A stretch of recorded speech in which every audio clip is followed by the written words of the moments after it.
7, 8. So a whip, 2, 3, and 4, outside turn, and a whip, 2, 3, and 4 with the inside turn. Remember that hand change, whip variation, and our second variation, and just counting the numbers, guys. Ready? 1, 2, 3, and 4, 5, 6, 7, and 8. 1, 2, 3, and 4, 5, 6, 7, and 8. I forgot the hand change, I'll do it now.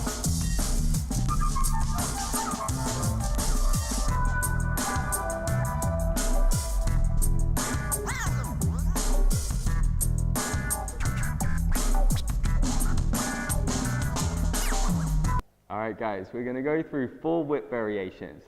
The first 2 are the whip with outside turn and whip with inside turn, so they're key progressive moves in your development in West Coast swing. And then a couple of other cool variations, one of which is the whip with outside turn and the other one's a straight whip, but it's a pretty cool move. So let's show you the 4 moves to begin with. Okay, so the whip with outside turn, 1, 2, 3, and a 4, 5, 6, 7, and 8. The whip with inside turn, 1, 2, 3, and 4, 5, 6, 7, and 8. Then the variations that we mentioned. So we're going to start with a right to right handshake hold, off or underneath. 1, 2, 3, and 4, 5, 6, 7, and 8. And then from here, we're going to just lead a regular whip, but followers, make sure you maintain eye contact. We'll get into some more details in just a bit. 5, 6, 7, and 8. So going into a little bit more detail in our whip with outside turn. 1, 2, 3, and a 4. At this point, I want to start lifting the hand up, and it's a real good tip, guys, to start with the hand close to the body when you plan to lead an outside turn. It's good to use contrast, so what's close will end up being far away.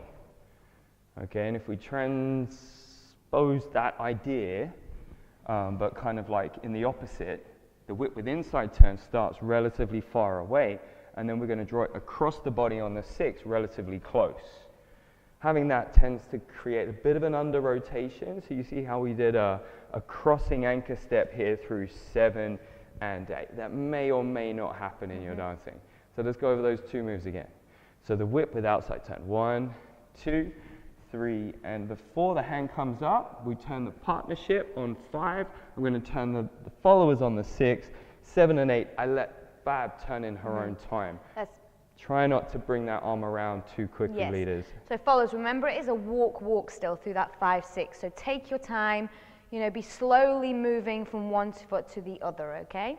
Once again, 1, 2, 3. Hand comes up. We turn ladies, together. slow, Then the followers, 7 and 8. Cool. Okay, so then the whip with inside turn. 1 to 4, again, it is very similar to what you would do in a regular basic whip. In this move, you'll see that I haven't lifted the hand just yet. And as I take a step back with my right foot on the line of my left, I'm then going to bring it up to around my follower's jaw to eye level. I don't want it too high that she might think she should turn at this moment. Okay, the 5 is just the setup, the prep, and the 6, you'll notice I bring my weight forward in opposition to Fab moving forward. And this is that under rotated position we mentioned. And a nice crossing anchor step there would feel very, very nice.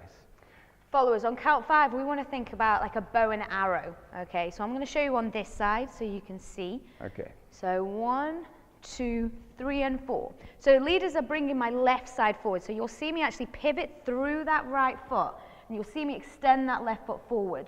Okay, so we want to maintain that until my leader brings me through on 6, transfer my weight, step, and again, I'm keeping that left shoulder to the connected hand to allow me to control into my anchor step. That is, of course, if the leader is in time. You know, if he's not in time, then you've got to maintain the timing for us. So Fab will show you that 1, 2, 3, and a 4. If I overlead the move and just stay here, Fab's still going to make sure she keeps her timing. A lot of leaders can be guilty of not always doing the ends of the moves completely. Okay, we promised those 2 other variations. So we start in handshake hold. Let's turn around a little bit.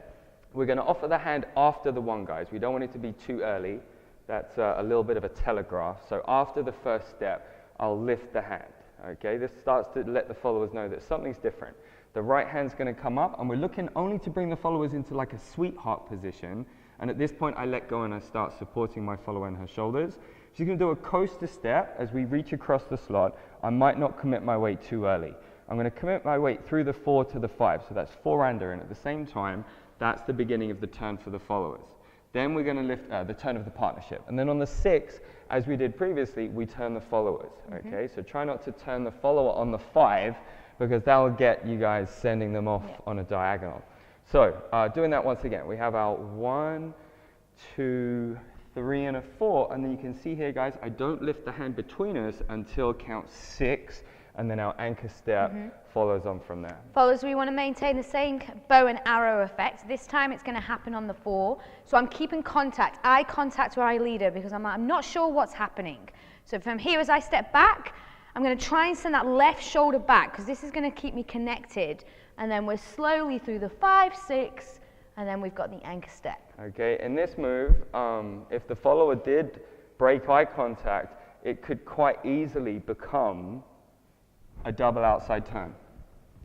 And, you know, an attentive leader will notice that the follower hasn't quite picked up the read of the move and then would adapt to do that move, okay? A double outside turn. That will come up, I'm sure, in another one of our videos. So, going to the final variation now. Again, eye contact is super important because without it, the followers just might walk straight past the guys, okay? And that's going to leave you square to each other in a way that's not helpful.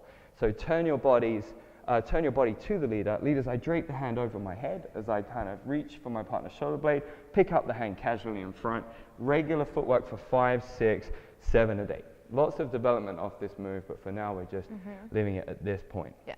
Followers, do anytime in a whip, I'm offering my shoulder blade. So leaders, don't reach for the shoulder either. Just get your hand there and I will place my shoulder blade where I want it to be, and your hand will be there also. All right, so let's recap the 4 moves. We did the whip with the outside turn, 4, 5, 6, 7, and 8. The whip with the inside turn, 5, 6, and I'm going to do a little hand change here to help us get into our whip.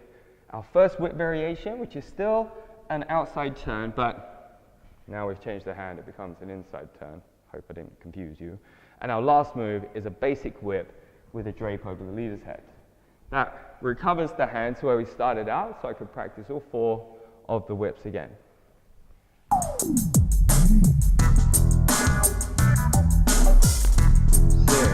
7, 8.